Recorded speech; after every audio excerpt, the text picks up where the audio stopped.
Good afternoon friends, मी Shivani Patil youth eyes मराठीमध्ये आपलं स्वागत आहे। आपण डेली करंट अफेअर्स डिस्कस करत असतो। आजची तारीख आहे 19 डिसेंबर 2020। तर बघूयात आजच्या चालू घडामोडी काय आहेत। आजचा पहिला पॉइंट आहे पाकिस्तानात कठोर कायद्याला मंजुरी। तर बघूयात पाकिस्तानामध्ये कोणता कठोर कायदा करण्यात आलेला आहे। तर पाकिस्तानमध्ये बलात्कार विरोधात कठोर कायदा करण्यात आला आहे। बलात्काराच्या प्रकरणाची लवकरात लवकर सुनावणी करणे तसेच कठोर शिक्षा देण्याची या कायद्याला तरतूद आहे। तर इतकंच नाही तर दोषी आढळलेल्या व्यक्तीला नपुंसक करण्याचाही उल्लेख या कायद्यात करण्यात आलेला आहे। ओके, तर पाकिस्तानच्या राष्ट्रपतींनी या नव्या कायद्यावर स्वाक्षरी करण्यात आलेली आहे। नव्या कायद्यांमध्ये बलात्कारासारख्या गंभीर प्रकरणात सहभागी असणाऱ्यांना नॅशनल रजिस्टर तयार केले जाणार आहे। यासोबतच पीडितेची ओळख गुप्त ठेवण्याचाही निर्णय घेण्यात आलेला आहे। त्याचबरोबर राष्ट्रपती भवनकडून निवेदन प्रसिद्ध करण्यात आलेलं असून या नव्या अध्यादेशांतर्गत बलात्कार प्रकरणाची लवकर सुनावणी व्हावी यासाठी देशभर विशेष न्यायालय उभारली जाणार आहे। 4 महिन्यांच्या आत प्रकरणाचा निकाल देखील लावला जाईल असा उल्लेख देखील करण्यात आलेला आहे। लक्षात घ्या, खूप महत्त्वाची अशी बातमी आहे ही। तर पाकिस्तानमध्ये बलात्कार विरोधी एक कठोर कायदा करण्यात आलेला आहे आणि या अंतर्गत जो व्यक्ती दोषी आढळेल त्याला नपुंसक करण्याचा उल्लेख या कायद्यात केलेला आहे। तसेच पाकिस्तानच्या राष्ट्रपतींनी या नव्या कायद्यावर स्वाक्षरी देखील केलेली आहे। नव्या कायद्यामध्ये बलात्कारासारख्या गंभीर प्रकरणात सहभागी असणाऱ्या नॅशनल रजिस्टर तयार केले जाणार आहे। यासोबतच पीडितेची ओळख देखील गुप्त ठेवण्याचा निर्णय देखील या अंतर्गत घेण्यात आलेला आहे। ओके, त्यानंतर राष्ट्रपती भवनाकडून निवेदन प्रसिद्ध करण्यात आलेलं असून या नव्या अध्यादेशांतर्गत बलात्कार प्रकरणाची लवकर सुनावणी व्हावी यासाठी देशभरात विशेष न्यायालय उभारली जाणार आहे। 4 महिन्यांच्या आत प्रकरणाचा निकाल देखील लावला जाणार आहे। ओके, त्यानंतर आहे सर्व धर्मातील नागरिकांसाठी एकाच आधारावर घटस्फोट। तर वेगवेगळ्या धर्मात घटस्फोटाचे जरी नियम वेगवेगळे असले तर आता देशभरामध्ये सर्व धर्मातील नागरिकांसाठी एकाच आधारावर घटस्फोट घेण्याची तरतूद करण्यात आलेली आहे। तर बघूया ती तरतूद नेमकी काय आहे। तर देशातील सर्व धर्मातील नागरिकांसाठी एकाच आधारावर घटस्फोट देण्यात यावा या मागणीसाठीच्या याचिकेवर सुनावणीस मान्यता देताना सर्वोच्च न्यायालयाने केंद्र सरकारला नोटीस बजावलेली आहे। तर आंतरराष्ट्रीय करार आणि भारतीय घटनेचा सन्मान करत देशातील सर्व नागरिकांसाठी घटस्फोट एकाच आधारावर देण्यात यावा अशी मागणी सर्वोच्च न्यायालयात करण्यात आलेली आहे। तर त्यावर सर्वोच्च न्यायालयाने बुधवारी केंद्र सरकारला नोटीस बजावलेली असून सरकारने आपले म्हणणे मांडल्यानंतर पुढील सुनावणी घेण्यात येणार आहे। ओके, तर घटस्फोटासंबंधीचे कायदे म्हणजेच कलम 14, 15 आणि 21 आणि 41 तपासून एकाच आधारावर घटस्फोट मिळवण्यासाठी भारतीय विधी आयोगाला सूचना करण्याचे निर्देश देऊ असे सरन्यायाधीश एस बोबडे आणि न्यायमूर्ती एस बोपन्ना आणि राम सुब्रमण्यम यांच्या पीठाने सांगितलेलं आहे। ओके, तर खूप महत्त्वाची अशी घटना घडलेली आहे। तर देशातील सर्व धर्मातील नागरिकांसाठी एकाच आधारावर घटस्फोट देण्यात यावा या मागणीसाठीच्या याचिकेवर सुनावणीस मान्यता देताना सर्वोच्च न्यायालयाने केंद्र सरकारला नोटीस देखील बजावलेली आहे।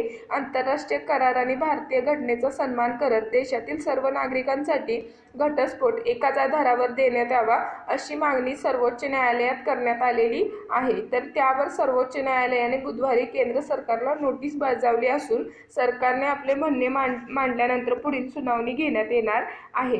आणि घटस्फोटासंबंधीचे जे कायदे आहेत जे कलम 14, 15, 21 आणि 44 तपासून एकाच आधारावर घटस्फोट मिळवण्यासाठी भारतीय विधी आयोगाला सूचना करण्याचे निर्देश देऊ असे सरन्यायाधीश एस बोबडे आणि न्यायमूर्ती एस बोपन्ना आणि राम सुब्रमण्यम यांच्या पीठाने देखील सांगितलेला आहे।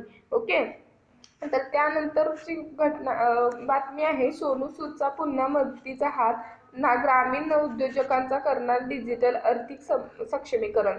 तर सोनू सूद जे अभिनेते आहेत त्यांनी कोरोनाच्या पिरियडमध्ये देखील खूप लोकांना मदत केलेली आहे, त्यामुळे ते खूप प्रकाशझोतात देखील आलेले होते। तर त्यांनी आणखीन एक मदतीचा हात दिलेला आहे। जे ग्रामीण उद्योजक आहेत त्यांना डिजिटल आर्थिक सक्षमीकरणासाठी मदत करण्याचं त्यांनी जाहीर केलेलं आहे। तर बघूयात त्याच्याशी रिलेटेड काही महत्त्वाचे पॉईंट्स। तर लॉकडाऊनच्या काळापासून गरजवंतांना मदतीचा हात देणारा अभिनेता सोनू सूदचं मदत कार्य अद्यापही सुरूच आहे।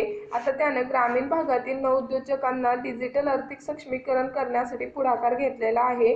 यासाठी त्याने स्पाइस मनी या कंपनीशी करार केला आहे। यातून सुमारे 1 कोटी नवउद्योजकांचे सक्षमीकरण केले जाणार आहे। ओके, तसेच कोरोनाची साथ सुरू झाल्यापासूनच सोनू सूदने देशाच्या कोनाकोपऱ्यातील गरजू व्यक्तींना मदत करण्याचे ध्येय बाळगले होते। ग्रामीण भारताची डिजिटल प्रगती व्हावी यासाठी सोनू सूदने स्पाइस मनीच्या सहकार्याने गावांमध्ये आणि लहान शहरांमध्ये नवउद्योजकतेची मानसिकता घडवण्याचे काम करण्याचे ठरवले आहे। यासाठी सोनू स्पाइस मनीमध्ये इक्विटी गुंतवणूक करून भागीदार होणार आहे। त्यामुळे या कंपनीचे कार्यकारी सल्लागार मंडळाच्या सदस्यपदी त्यांची नियुक्ती देखील होणार आहे। तर स्पाइस मनीचे संस्थापक दिलीप मोदी म्हणाले की 1 कोटीहून अधिक ग्रामीण उद्योजकांना डिजिटल आणि आर्थिक सक्षम बनवण्याचा स्पाइस मनीची मोहीम आहे। आपले घर व कुटुंबियांना न सोडता उपजीविका करण्यास भारतीयांना आम्ही सक्षम बनविण्यासाठी प्रयत्न करणार आहोत। याद्वारे भारताच्या प्रत्येक भागात आत्मनिर्भरता, नवउद्योजकता व आर्थिक समावेशकतेचा प्रसार देखील करणार आहोत, असे स्पाइस मनीचे संस्थापक दिलीप मोदी हे म्हणालेले आहेत। ओके, तर लक्षात घ्या, परत एकदा सांगतो, जे लॉकडाऊनच्या काळात गरजवंतांना मदतीचा हात देणारा अभिनेता सोनू सूदचं मदत कार्य अजून देखील सुरूच आहे। आता त्यांनी ग्रामीण भागातील नवउद्योजकांना डिजिटल आर्थिक सक्षमीकरण करण्यासाठी पुढाकार घेतलेला आहे। यासाठी त्यांनी स्पाइस मनी या कंपनीशी करार देखील केलेला आहे। त्यातून सुमारे 1 कोटी नवउद्योजकांना सक्षमीकरण केले जाणार आहे। कोरोनाची साथ सुरू झाल्यापासूनच सोनू सूदने देशाच्या कानाकोपऱ्यातील गरजू व्यक्तींना मदत करण्याचे ध्येय बाळगले होते। ग्रामीण भारताची डिजिटल प्रगती व्हावी यासाठी सोनू सूदने स्पाइस मनीच्या सहकार्याने गावागावांमध्ये आणि लहान शहरांमध्ये नवउद्योजकतेची मानसिकता घडवण्याचे काम देखील करण्याचे ठरवलेले आहे। यासाठी सोनू स्पाइस मनीमध्ये इक्विटी गुंतवणूक करून भागीदार होणार आहे। त्यामुळे या कंपनीची कार्यकारी सल्लागार मंडळाच्या सदस्यपदी त्याची नियुक्ती होणार आहे। स्पाइस मनीचे संस्थापक दिलीप मोदी म्हणाले की 1 कोटीहून अधिक ग्रामीण उद्योजकांना डिजिटल आणि आर्थिक सक्षम बनवण्याची स्पाइस मनीची मोहीम आहे आणि आपलं घर व कुटुंबांना न सोडता उपजीविका करण्यास भारतीयांना आम्ही सक्षम बनवण्यासाठी प्रयत्न देखील करणार आहोत। याद्वारे भारताच्या प्रत्येक भागात आत्मनिर्भरता, नवउद्योजकता व आर्थिक समावेशकतेचा प्रसार देखील करणार आहोत। ओके, तर लक्षात घ्या, आजच्या लेक्चरमध्ये आपण काय काय बघितलेलं आहे परत एकदा उजळणी करू। तर पहिल्यांदा आपण बघितलेलं आहे की पाकिस्तानात कठोर कायद्याला मंजुरी देण्यात आलेली आहे। यामध्ये बलात्कार विरोधात पाकिस्तानमध्ये कठोर कायदा करण्यात आलेला आहे। या अंतर्गत जी काही दोषी व्यक्ती आढळेल त्याला नपुंसक देखील करण्यात येणार आहे आणि पीडितेची ओळख गोपनीय ठेवण्यात येणार आहे। तसेच जे बाकीचे असतील त्यांना देखील कठोर शिक्षा केली जाणार आहे आणि राष्ट्रपती भवनाकडून याचे निवेदन देखील प्रसिद्ध करण्यात आलेलं आहे। त्यानंतर सर्व धर्मातील नागरिकांसाठी एकाच आधारावर घटस्फोट। तर यामध्ये आपण बघितलं की आंतरराष्ट्रीय करार आणि भारतीय घटनेचा सन्मान करत देशातील सर्व नागरिकांसाठी घटस्फोट एकाच आधारावर देण्यात यावा अशी मागणी सर्वोच्च न्यायालयात करण्यात आलेली आहे। तर त्यावर सर्वोच्च न्यायालयाने बुधवारी केंद्र सरकारला नोटीस देखील बजावली असून सरकारने आपले म्हणणे मांडल्यानंतर पुढील सुनावणी घेण्यात येणार आहे। तर यासंबंधी घटस्फोटासंबंधीचे कायदे कलम 14, 15, 21 आणि 44 तपासून एकाच आधारावर घटस्फोट मिळण्यासाठी भारतीय विधी आयोगाला सूचना करण्याचे निर्देश देऊ असे सरन्यायाधीश S.A. बोबडे आणि न्यायमूर्ती A.S. बोपन्ना आणि V. रामसुब्रमण्यम यांच्या पीठाने देखील सांगितलेले आहे। त्यानंतर आपण बघितलं की सोनू सूदचा पुन्हा मदतीचा हात ग्रामीण नवउद्योजकांना करणार डिजिटल आर्थिक सक्षमीकरण। तर यामध्ये सोनू सूद यांनी स्पाइस मनीमध्ये करार केलेला आहे। यामध्ये त्यांनी इक्विटी गुंतवणूक करून भागीदार देखील झालेले आहेत आणि त्या अंतर्गत जे ग्रामीण भागातील तरुण आहेत त्यांना आर्थिक मदत करण्याचे देखील त्यांनी जाहीर केलेलं आहे आणि त्या अंतर्गत म्हणजे ग्रामीण भागातील लोक आपलं घर, कुटुंबियांना न सोडता उपजीविका करण्यास भारतीयांना यामार्फत सक्षम होणार आहेत आणि याद्वारे भारताच्या प्रत्येक भागात आत्मनिर्भरता, नवउद्योजकता व आर्थिक समावेशनतेचा प्रसार देखील होणार आहे, अशी अपेक्षा या अंतर्गत व्यक्त करण्यात आलेली आहे. ओके, तर या लेक्चरची जर तुम्हाला PDF हवी असेल तर आमच्या युथ IAS ऑफिशियल मराठी या टेलिग्राम चॅनलवरून तुम्ही डाउनलोड करू शकता. तसं मेसेज करा, मी तिथे तुम्हाला एकदम अवेलेबल करून देईन.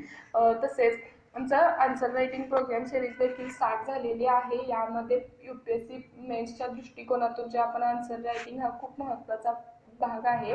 तर यामध्ये जे आम्ही क्वेश्चन्स रोज नवीन अपलोड करत असतो त्याचं जे आन्सर रायटिंग देतात त्याचा आम्ही तुम्हाला योग्य प्रकारे रिव्ह्यू देतो. तज्ज्ञ मार्गदर्शकांकडून ते चेक करून घेतलं जातं आणि त्याची फी देखील अफोर्डेबल आहे. तर त्याची जास्त इन्फॉर्मेशन आमच्या टेलिग्राम चॅनलवरून तुम्ही घेऊ शकता. लिंक डिस्क्रिप्शनमध्ये दिलेली आहे. ओके, आणि लेक्चर आवडल्यास लाईक, शेअर आणि सबस्क्राईब करायला विसरू नका. तसेच लेक्चर शेवटपर्यंत बघितल्याबद्दल थँक्यू.